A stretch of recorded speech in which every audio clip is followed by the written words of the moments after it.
असतो. आम्ही साहेब सगळ्या तालुक्यातले काही माहिती आपल्या समोर थोडक्यात देतो, आपला कमीत कमी वेळ घेण्याचा प्रयत्न करतो आणि ज्या ठिकाणी वारंवार सांगून काम झालं नाही तिथं थोडक्यात सांगतो. साहेब खास करून राजेगावचा विषय साहेब, या गावाला स्वातंत्र्य मिळाल्यापासून तिन्ही बाजूनी जोडणारा रस्ता डांबरी झालेला नाही. आम्ही मागणी करतोय आज डिलिव्हरी किंवा शाळेत जाणारी मुलं रोड रोड आहे ओडीआर आहे काय साहेब, एका बाजूनी पीडब्ल्यूडीचा आहे, एका बाजूनी झेडपीचा रस्ता आहे आणि एका बाजूनी मला वाटतं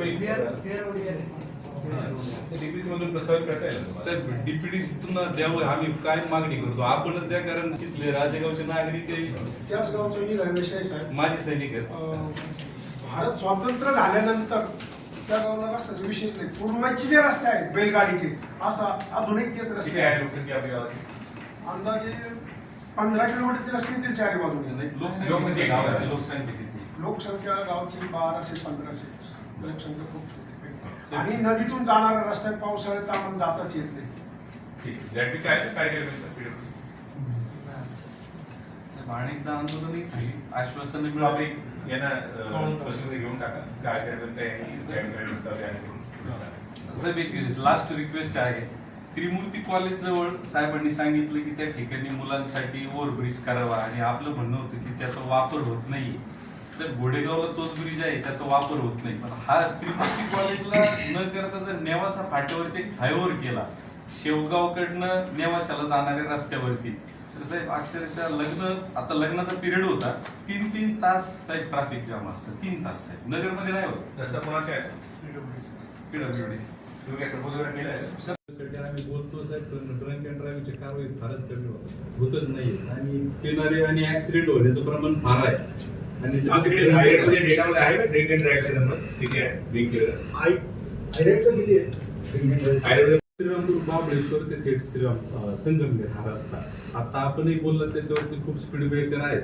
साहेब नवीन रस्ता आहे नेवासाठी श्रीरामपूर, या रस्त्यावरती उंचवटी असणारे ते असे 5-5चे स्पीड ब्रेकर त्यांनी खूप ठिकाणी टाकून ठेवले साहेब. त्याच्यावर अपघात होते. स्पीड ब्रेकर झाले पण त्याला कलर मारला नाही साहेब. स्पीड ब्रेकर जे विदाउट परमिशन झाले आहेत ना ते काढा तुम्ही सर्व. म्हणजे काही कोणाला एक्सक्यूज नाही, म्हणजे लोकांचे लाईफ पेक्षा कोणतेही पॉलिटिकल प्रेशर महत्वाचं नाही. तर आमची विनंती होती की त्याला कलर मारावा आणि ते बोर्ड असावं. कलर नाही परमिशन परिसर आहे जो महामार्ग येतो संभाजीनगर काय करतो, या रस्त्यावरती एसटी 9 ते 10 अशा अनधिकृत हॉटेलला थांबते जिथं थांबे नाही आहेत बसचे आणि प्रवाशांचा तिथं 40-45 मिनिटं वेळ वाया जातो. पण तिथले प्रवासी त्या बसनी प्रवास करणारे सुरक्षित नाही, ते लहान नाही, स्वच्छ नाही, सगळे अस्वच्छ कारभार. तिथं जे काय वस्तू विकल्या जातात साहेब, त्या आवाजवी किमतीत विकल्या जातात आणि डुप्लिकेट असतं सगळं. हे कसं चालू आहे, कुणाच्या आशीर्वादाने चालू आहे. आम्ही दर मिटिंगला हा मुद्दा आम्ही घेतो, पण एसटी तिथं काय थांबायची बंद झालेली नाही साहेब. एसटी जिल्हाधिकारी साहेब होते, त्यांनी त्याच्यात आदेश दिले होते की आदेशित करूनही कारवाई ज्यांनी कोणी डिवायडर फोडले त्यांच्यावर होत नाही आणि डिवायडर आहे तसेच आहे, त्याच्यामुळे खूप ऍक्सिडेंट होतात. कोणतं आपलं संभाजीनगर रस्त्यावर संभाजीनगर पण हे स्थळाची माहिती दर्शवणारा कायमस्वरूपी एक फलक लावण्यात यावा, जसं आपण सुचवलं होतं.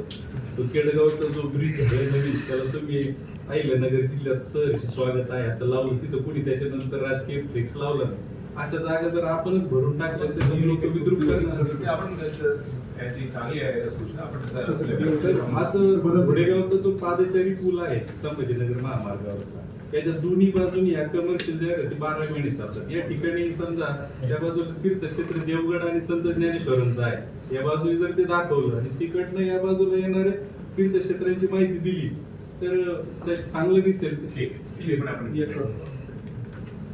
महामार्ग आपलं म्हणजे पुणा महामार्ग आहे, तिथे एक टोल नाका आहे साहेब.